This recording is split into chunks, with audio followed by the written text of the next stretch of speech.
We demand that after the governor is done with demanding for additional development, may he come back and pay early bills. May he come back and attend to the devastating medical situation in our hospitals. May he come back and attend to the local issues. Constitutionally, counties have the mandate to manage their own affairs.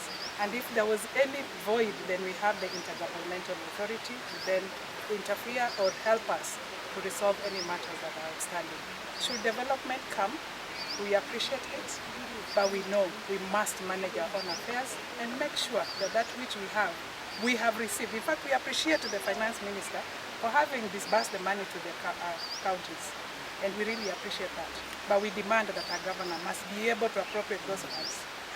May you be reminded that in our last budget, we carried forward 5 billion from development budget that had not been appropriated. And therefore, there's a lot that we can do at home before we go outside our county to do many other affairs. Since 2022-23 budget, 2023-24 budget, 2024-25, and the 2025-2026 budget, at an average of 15 billion, Kisii County has received about 60 billion now, which is to our good. And if you take 30% of it for development, it gives you 20 billion for development. That on average works to about 444 million for every ward.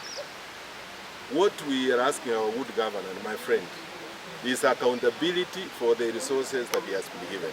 And that's our work, oversight as members of the county assembly.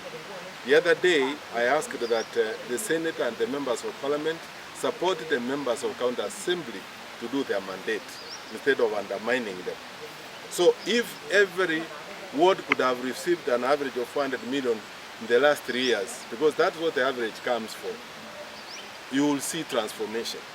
So as he finishes, what we are going to ask of our good governor is accountability of the resources of about 60 billion.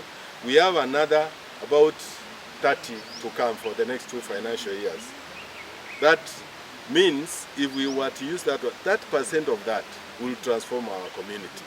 So at the end of the day, when elections will come on 2027, nobody is going by there to ask our good governor to account for the visit to State House.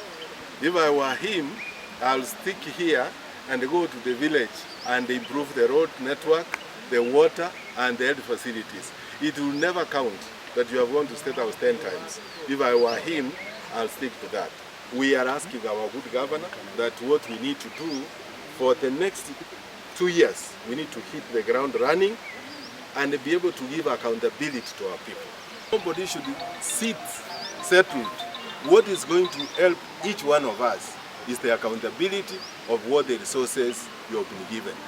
They say, to whom more has been given, more will be expected. That's from the Bible.